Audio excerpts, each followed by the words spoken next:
this unseen energetic world, and I'm going to focus in on the dark side, the spiritual war aspect of it, will literally inhabit our thoughts if we allow it. Even if we don't know we're allowing it, they can do this. And so we need to ask ourselves, if we have these thoughts that don't seem rational or for a greater good, where did they come from? And it's a very simple question. Test your knowledge. I'm here with Laura Van Tyne today. Laura, thank you so much for being my guest. I'm really excited to hear about your experience. This is very unique. Thank you. And thank you for this opportunity as well. 20 years ago, you were kind of under the spiritual warfare, and this just popped up on you, or tell me how this got started. Well, I was literally a school teacher. My husband's a business guy. We've got three daughters, and all of a sudden, literally this paranormal hell broke loose in our house. And I wasn't dabbling in anything. I wasn't doing anything. It just opened up. And I didn't know it fully existed. Now, as a child, I was psychic. I knew things and I could tell, I could know where to turn when my parents were driving the car and this and that. And I knew what was going to happen. I actually knew one of my best friends was going to be killed in an accident when I was 12 years old. So I knew things, and my parents did the best they could. They're like, "Oh, don't be weird," right? And when all of a sudden this started opening up in our house again, one of my daughters started seeing and sensing everything. And at the time, I couldn't see and sense what she was seeing and sensing, which made it even equally just like horrifying, right? Because as a parent, any parent out there, aunts, uncles, whatever, when we're parenting or we're guiding a child, we can see what's going on, right? We know that we're not going to send our 5-year-old down to the park by themselves to go get an ice cream cone at the ice cream truck. We go with them. How do you do this in the unseen energetic realms? And so it got so bad that I had to stop teaching. I mean, literally crazy stuff, like things would fly off the table, cabinet doors would open. And one night we came home from an art exhibit, and it was a Middle Eastern art exhibit. And we came home and we had this 4 foot by 5 foot painting in our acrylic painting, which is acrylic is plastic, right? And all of a sudden, this finger poke mark just started coming out from inside the painting. It stayed there. My husband literally took it off the wall, ripped it up, and burned it. So this was our new norm. And 20 years ago, the internet wasn't what it is now. And our daughter could do and see things that I had no vocabulary for. I didn't know what remote viewing was. I didn't know that she was literally seeing between dimensions. She could see through walls and doors at the time. Her abilities have changed. She doesn't do that now. But I had no vocabulary. And it's like, I would be like Google searching 20 years ago, see through walls and doors. I didn't know what I was doing. So that's where I came from. And along the way, all of a sudden our house became like this ghost superhighway. And a ghost is simply a former human, right? These are our physical bodies. A ghost is a person who leaves the body and they're stuck between heaven and hell, or heaven and earth. And which is hell, or the lower astral, limbo, etc. So we got to figure this out. It's like, why are they here? Why are they in my house? And what I learned about ghost energy is if you're a jerk in life, you're a jerk in death. Your personality doesn't change very much. And so I had to figure out how to start crossing over these souls. And at the time, we had a ghost child named Annabelle, not related to the horror flick, that moved in with us. And I didn't know what to do with her. She was scared. She was lost. She was lonely. She wanted her mommy and daddy. She died in a car accident. And the cruel thing would have been to have banished her from the house, right? Well, how could you do that to a child? Or bind her, bury her, cast her away. All of these things that a lot of spiritual practitioners talk about, bind, bury, cast away. Those aren't really the right answers. And it took me a long time to figure this out. And what we want to do is we want to bring them back into the arms of God, source, creator, return them home. So when we leave these physical bodies, our karmic time here is done. We need to go home, which is the higher realms. but we get stuck. And this is where that spiritual war comes into play. When the Luciferic forces left the light of God, they're like, oh, snap, we need an energy source, right? God is energy. God is pure. God is the divine. When they left the light of God, they couldn't fuel themselves. They couldn't feed themselves. And then they're looking around like, what do we do? And they say, hey, look at those humans down there. Those are all beams of light. They are of God, light source energy. Let's create a net. So when we die, when we are alive, we're in the third dimension, right? Physicality, time, space, and dimension. When we die, we leave our bodies and we go from the third dimension to the fourth dimension to go back home to the higher dimensions. The fourth dimension was supposed to be a step up transformer for us, meaning we leave these bodies, we get a little rejuvenation, and we go home. The dark side, these Luciferic forces, whatever you want to call them, ended up basically casting a net over the fourth dimension, trying to capture as many people as possible. Ghosts aren't supposed to be. And meanwhile, they can affect our mortal lives all the time. Every culture has words for ghosts, angels, and demons. If they didn't exist, why would that or how could that be? This is fascinating because I've heard in near-death experiences, a lot of people are seeing a net kind of or a grid around the earth. Is that what you're talking about? Yes, and they are trying to capture as many souls as possible to refuel themselves. So along the way, these entities, and again, this is the unseen energetic world. When we talk about ghosts, angels, and demons, we're talking about a form of extraterrestrial, right? They are beyond this earth plane. And there's many dimensions. The Bible says, in my house, there are many mansions, right? Those mansions are actually dimensions. So somebody like you and I and your audience, they're not going to go to the same place that Jeffrey Epstein would go to. But we want to make sure that the ghost of Jeffrey Epstein goes back home to source, creator, to God's source, because we do not want him roaming the hells and the lower astral so that he can start creating havoc on other people. So when we need to understand that these unseen forces do impact us. We are here to experience mortal life, the touch, taste, smell, the physicality of life, those experiences that are afforded to us while we're in these human bodies. And we also need to understand that when we come here, God's source has gifted us free will, the ability to make choices, the ability to make decisions based on our knowledge and based upon those actions and reactions. So every choice we make will have an action or a reaction based on what we've done, which leads us to another choice of action and reaction. Well, this unseen energetic world, and I'm going to focus in on the dark side, the spiritual war aspect of it, will literally inhabit our thoughts if we allow it. Even if we don't know we're allowing it, they can do this. And so we need to ask ourselves, if we have these thoughts that don't seem rational or for our greater good, where did they come from? And it's a very simple question. Test your knowledge. So in my portion of the being's book, I talk about spiritual discernment. We have a lot of people now who say, oh, I talk to my guides and I'm doing this and I'm doing that. Well, how do you know who or what you're communicating is who they say they are or that you think they are? What can we do to protect ourselves? What can we do to really vet that I'm working with Archangel Michael in this moment in time? We don't talk about this. And this right here, if we start working on vetting our guides, vetting our information, it keeps our soul in a safe space.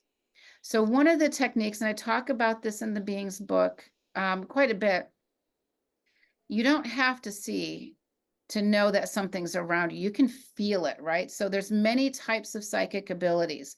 And a lot of people think that seeing dead people is the way to go, right?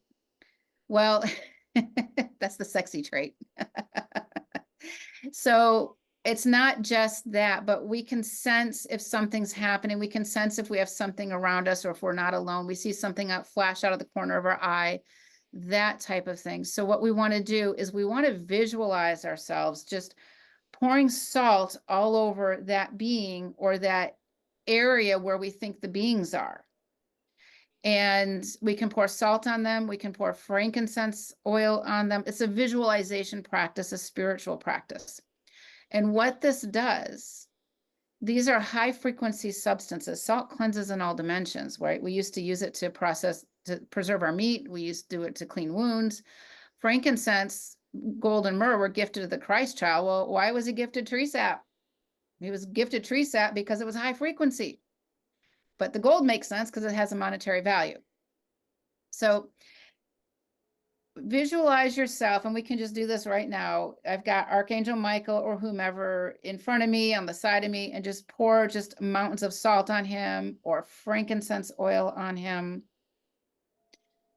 And what we want to do is we want to sense and feel and see him, whatever our psychic ability is, to make sure he's the real deal. If he shapeshifts, if he disappears, or if he pixelates in and out, we don't have the real guy. What we did do is we dodged a bullet. So if you're vetting your spiritual team and they disappear, whatnot, don't think that you weren't good enough. Know that you dodged a bullet.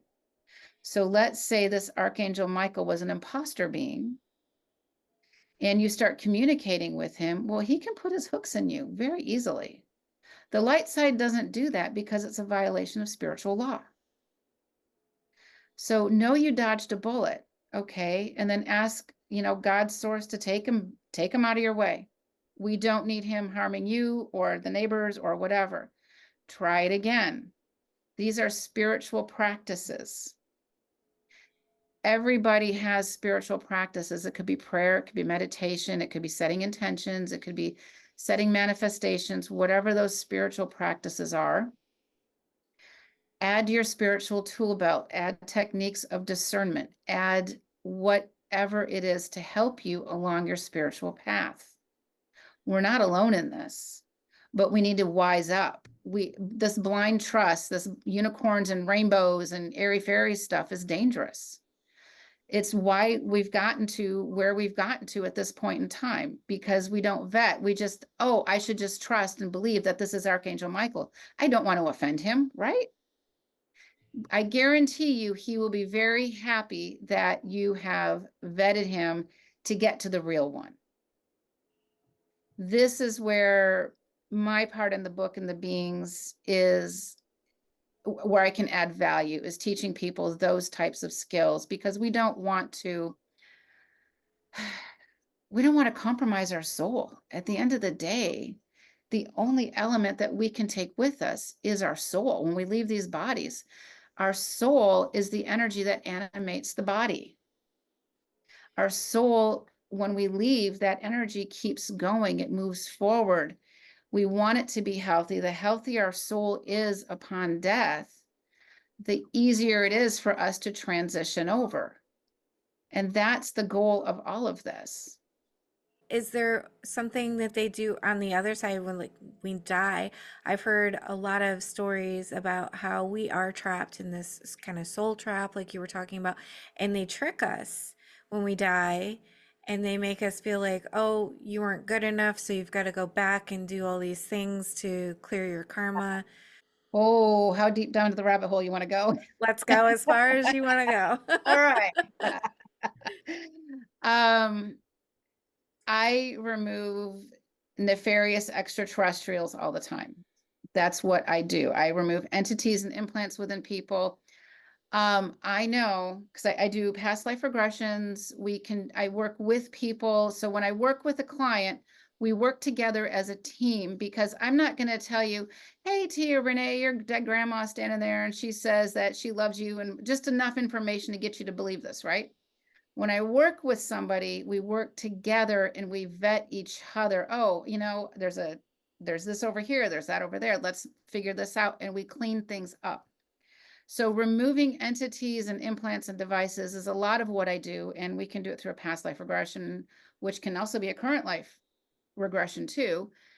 It can also be through just a very specific guided meditation. So along the way, I have had many, many encounters, and I'm just going to share one. And this talks about the soul energy that they collect. I did a past life regression with a client, and the reptilian showed up. And this was a very unusual regression. It's actually on my podcast on the karmic path that I talk about this. The reptilians showed up, and they ended up harvesting souls in these canisters. And as they're harvesting these souls, it was the craziest thing, because what's happening is, let me back up a minute. Something was going on with my client. She couldn't quite figure it out. And as we're doing this, all these reptilians start to unfold, and we start to see them. Now, my job is to keep myself and my client safe, my client first, me second. And I need to capture and remove these reptilians with my spiritual teams. I do this all the time. As we're removing them, all of a sudden, I'm seeing these like long, huge silver canisters. And I'm like, what is that? And I put one in a containment field. This is somewhat esoteric, but I put one of these canisters in a containment field. And as I did that, I had the teams open it up, and they were human souls in there that were being tortured.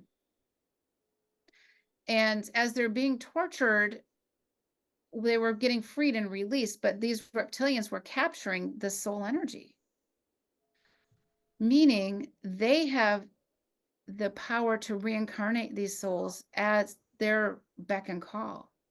So have we ever seen a person who you wonder how they became so corrupted, right? How did they start to go sideways? What did they do? How is it this 5-year-old little boy can harm animals? That's not normal.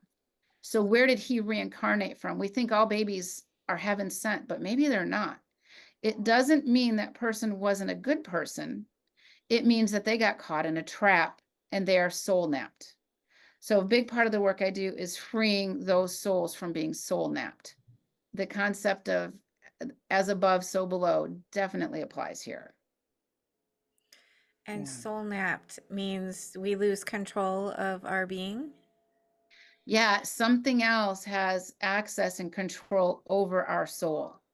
It's still up to us to be able to break free from it, but it's hard. It's really hard. And in this process, this is where soul growth, soul evolution happens. When we can free these souls, we change their soul trajectory. We send them home for healing and restoration. So these extraterrestrials do utilize us. The Greys are known for abductions.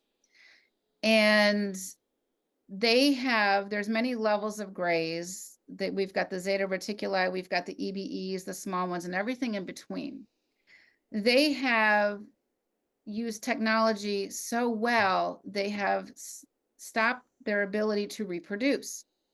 So now this is where the concept of hybrids come in.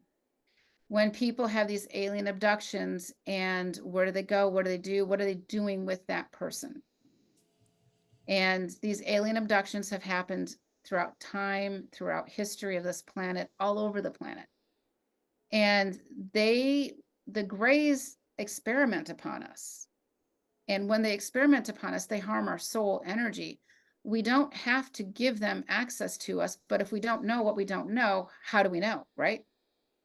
And a lot of times when I'm working with clients, what we find out is that we all have contracts, but these contracts can be false contracts. They can be contracts with missing data also, which is a form of a false contract. So we have the right to rip up a false contract. We have that right because we were given this contract without our full consent. Why would we sign a contract that allows them to take us? Or did we sign the contract when our soul was under duress? If you don't sign this contract, we're going to harm your family. Again, as above, so below. What can happen on the earth plane happens on other dimensions. And how do we rip up this soul contract? Good question. Right? Yeah. Um, we have to find them first. And sometimes a spiritual practitioner can be helpful in this, but if we're psychic enough, we can, in a meditation, request that our soul contract come to us. And what I will do is I put it in a containment field. So again, gold is high frequency, right? I can visualize a golden circle or a golden ring in front of me, and I can set the intention that all of my contracts go in there. If you have a good Akashic records reader, Akashic practitioner, that can be a helpful source also. You put them in there, and when I work with somebody, we can see what's in them generally pretty readily.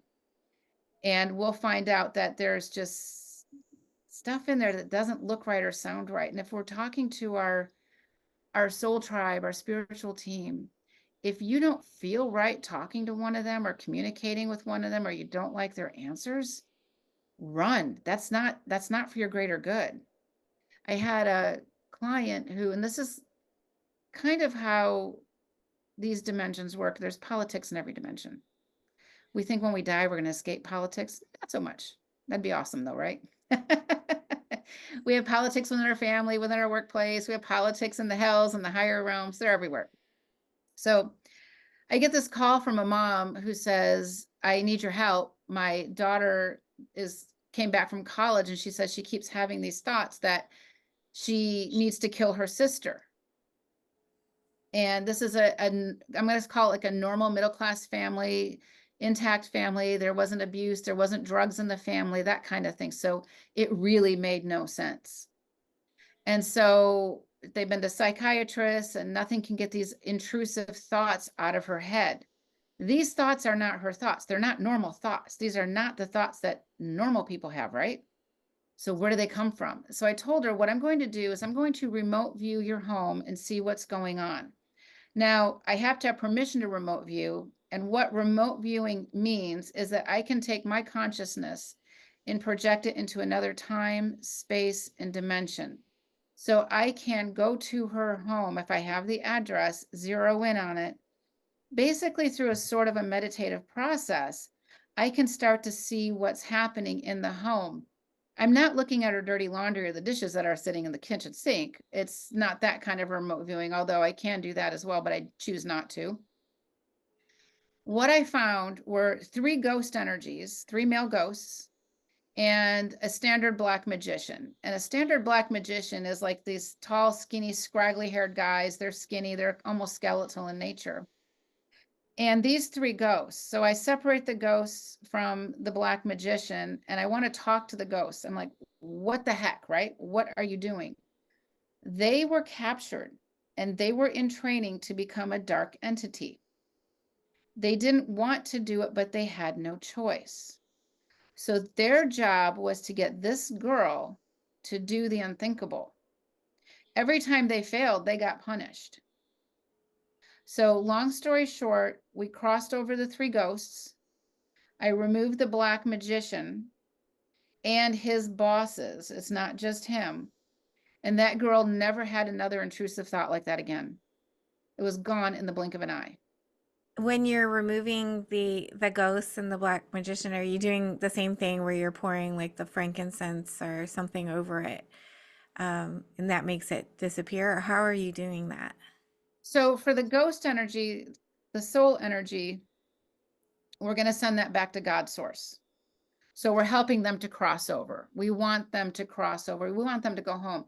Ultimately, those 3 ghost souls were somebody's loved one, or maybe not so loved one. It doesn't matter. And here's another thing. It's not us to judge where a soul goes upon death. We always think, oh, he's a bad person, deserves to rot in hell, or, oh my God, they're so great. It's not ours to judge. We don't know their soul history. So sending them back into the arms of God, God's source, cleans up the earth plane. This is going to do more to help the earth than recycling will. because these are low frequency energies. Now, with that black magician, I hand them off to my spiritual team and they decide where he goes. But he is now in the arms of the higher realms. It's above my pay grade to say, hey, he needs to go here or there. They will deal with him and the others that were with him.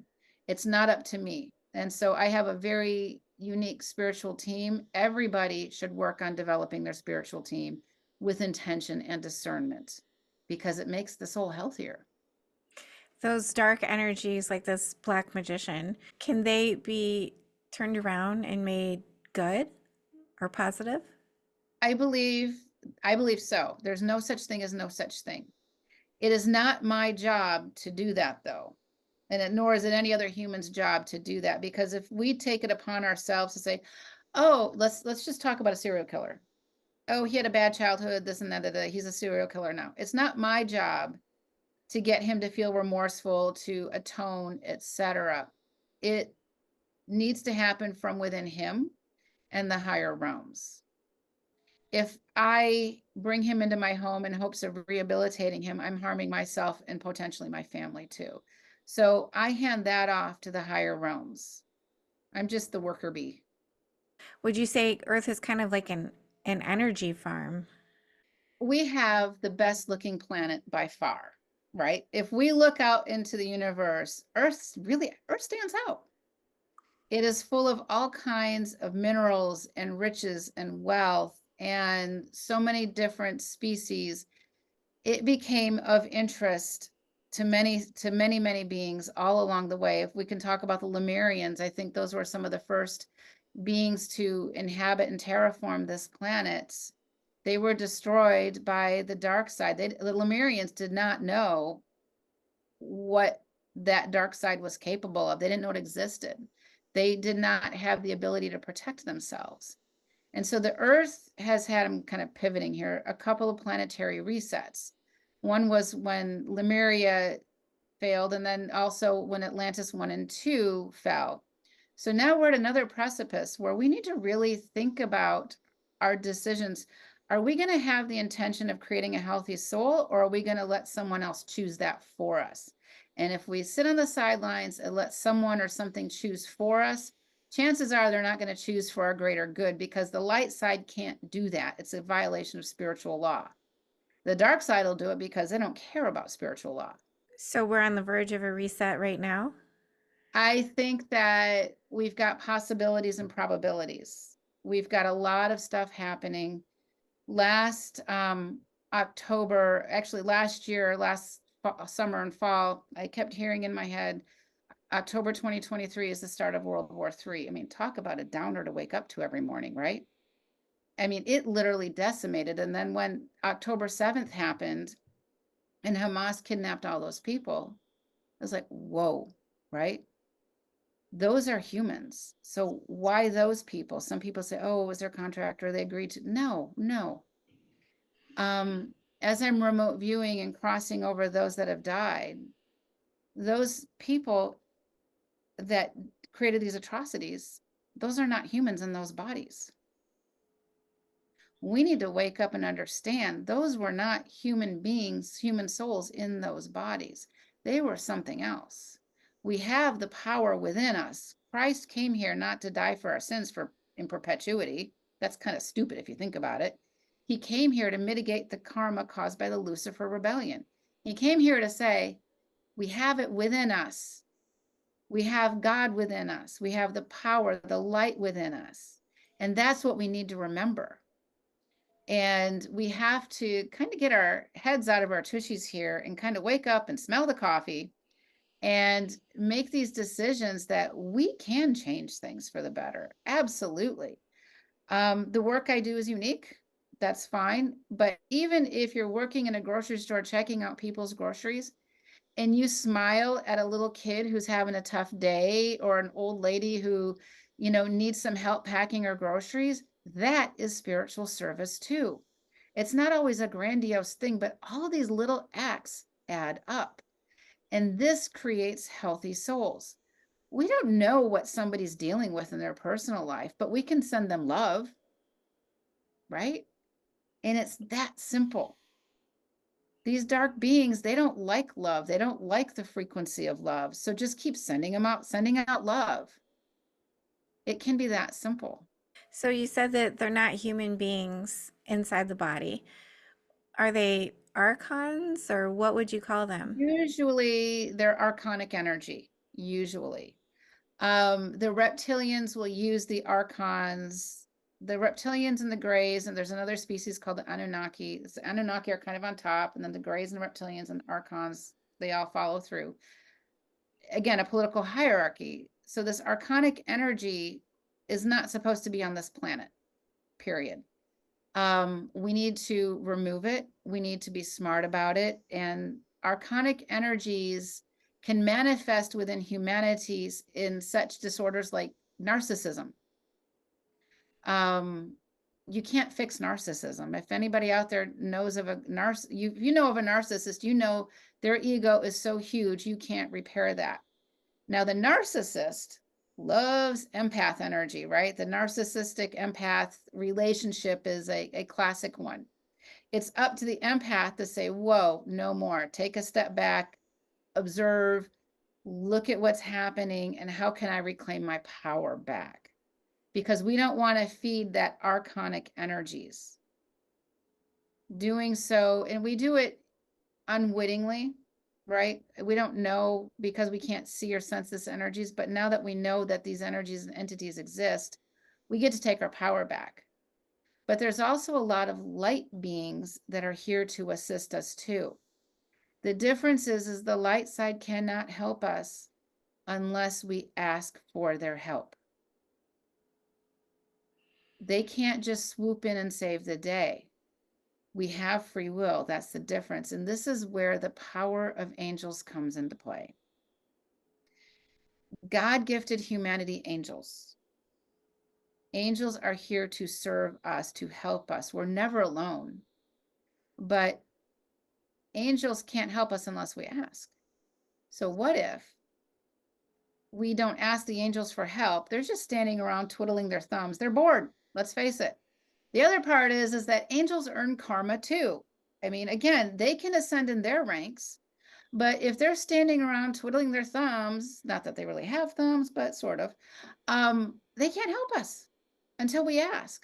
So start to ask for angel help.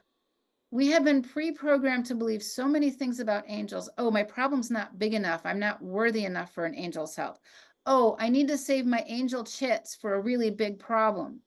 Oh, I don't want to impose upon my angels. No, impose. If you want a good parking spot, request the angels to get you a good parking spot. I guarantee the more you ask, the more they deliver. It's a spiritual process. Journal this. Just start writing down every time you ask for an angel to help. Okay, you know what? I'm going over to the mall. I need some new jeans. I want a good sale on jeans. Wow, man, I found a pair for $10 or whatever it is. It works. If you have kids at home that have a tough time sleeping at night or dealing with night terrors, bring in the angels. Request an entourage, a phalanx of angels to come into your home. Be specific.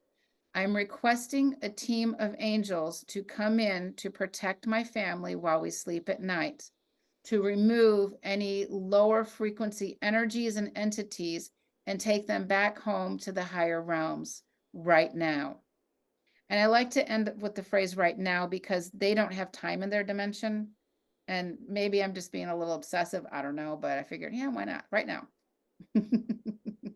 Use them. So if you have a teenager who's starting to drive, parents, fill your kid's car with angels. Go in and just say, in fact, I have a story about this one. So one of my daughters has this concussion, fell off a top of a cheerleading pyramid. 9-month concussion later, she finally gets her driver's license. And she's so excited because she's got a new car, she's got her license, and she's going to go surfing with her friends at the beach. And, she doesn't have to have mom park, a mile away and hustle up with her, her surfboard. She gets to be one of them. So, yes, okay. So she gets her license on a Thursday, and on Saturday, she's going surfing. And then the night before, I'm like, oh my God, you can't go. You're going to get hit by a car. It's going to be a drunk driver. I don't know, but I just know this. And you would have thought World War III erupted in our house, right? And I get it. I get it. And I thought, okay, I can either have my family angry with me forever about this and become, the butt of the family Thanksgiving jokes or whatever, or I can be proactive. And so what I did was I made this request. I said, I want angels to be guiding my child's hands on the steering wheel. I want them filled inside the car. I want them surrounding her car from the minute she leaves the driveway until the minute she comes home. And she leaves early because the tide's coming in, and it's Saturday morning, and so there's really not much going on the freeways, and she's only on the freeway for like an exit before she gets to the beach. We're not that far away from the ocean. And 10 minutes later we get this phone call, and it's our daughter, and she's like, Mom, I got hit by a car. I'm okay. The police officer showed up. And so my husband and I like practically teleported there, right? We get there, and the officer, the CHP, says, I don't know how she didn't spin or flip the car based on the point of impact, because she was hit by a big truck, and you could see this. And he says, I don't know how that happened. She should have spun out and gone across the freeway in circles. And then we cleaned everything up, and we're like, hey, let's go to breakfast, right? After we take her to the doctor for a checkup, because again, she has a 9-month concussion. She said, Mom, it was the weirdest thing. She said, I felt like she goes, I was in the second lane over, and she saw the car coming, and she said, I saw the big truck coming, and I saw him going between the lines. And then the next thing I know, I floated over to the side of the road and I parallel parked. She goes, I don't know how I did it. And that's the power of the angels. She literally parallel parked and floated to the side. She was not injured. She should have been injured. The car was injured. It was almost totaled and it was new, but that's another story. So use your angels, use them for everything. If you have a job interview, bring the angels into your job interview and ask them to guide your words, help you with your words to have the best interview possible. They cannot come in and take away the words from a competitor who's interviewing from the same job. That's a violation of spiritual law, but they can help you. If you don't get the job, maybe there's something else you were meant to do, but use them. Always use them. That's just a miracle, the story of your daughter. And the car can be replaced. That's not a big deal, but oh my gosh, what an amazing story. And that she had no injuries as well. Nothing. And again, she had a 9-month concussion to the point where she had to relearn how to read. And that was the biggest thing, because her head is being jostled again, but she was totally fine. So yeah, angels are a big deal. Use them. And so, are our angels what we would call our guides, or is that something different? They can be our guides, definitely. And everybody's spiritual teams are unique to them. I call them snowflakes, but then that, lends itself to not, not a good connotation. But everybody's spiritual teams are unique to them. Our spiritual teams are karmically earned, meaning we come in with a certain set of spiritual team members. The more actions and deeds and progress we make, our team can grow. We can lose some older team members and be replaced with newer ones or more. It's always a flux. So just because we start out with one group of spiritual team or spiritual guides doesn't mean we always end up with them. We can keep them lifetime through lifetime. That's a possibility too. But when we set our intention to grow our soul tribe, our spiritual team, we definitely raise our frequency. It was part of the ascension process, all of that good stuff that we're striving for. And we don't have to vet them when we're asking for them. They're genuine. I always vet them. I'm under the impression that I never trust. I get accused of being so negative, okay? But there's no reason why an imposter being can't pretend to be your main guide. And they will, just because they can. You just you're working with them, just salt them. It's just, the more you do it, the quicker the practice is. You can also, if you feel like your home has some low frequencies or energies in it, you can just visualize yourself pouring salt in all the rooms. It cleans and clears. You can also play Mozart music or Bach music on YouTube, on a YouTube really low on your computer while you're gone all day. That classical music is tried and true high frequency music. You don't need to, I wouldn't go to YouTube and look up anything that claims to be a high frequency music. How do I know? We're just believing some guy who created something, I don't know, maybe in his mother's basement. I don't know. How do you know? But we know that the classics are tried and true with high frequency. So you can learn to build your frequency up that way. Just when you leave, put on an 8-hour track of Mozart or of Bach or whatever it is. You don't even have to hear it. Doesn't matter if you like it or not. It just starts to energetically, that music permeates all the things in the house, the beds, the desks, the walls, the pipes, the plumbing.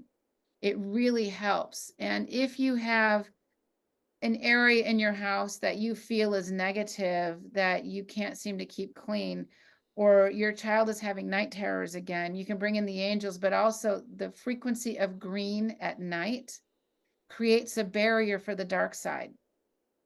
So a green nightlight works wonderful. When we were in the throes of all that awful stuff, I figured that out, and I swear to God, our house looked like, a scene from Ghostbusters at night. Our neighbors never questioned us, by the way. I Well, was if always it afraid of works. that one. And it worked for you. You never got COVID? No, no, no jabs, nothing, but it keeps things clean and clear. It can be really helpful. And we want to work on raising our frequency because that's what this is all about. When we raise our frequency, we connect to the divine, we connect to the higher beings. That's a big deal. Raising our frequency means maybe pausing before we have a visceral reaction to a situation. If we're in a contentious conversation, if we stop for a moment, take a breath, inhale, exhale, chances are the words coming out of our mouth will have a little bit more wisdom attached to them, right? Absolutely. That's good advice.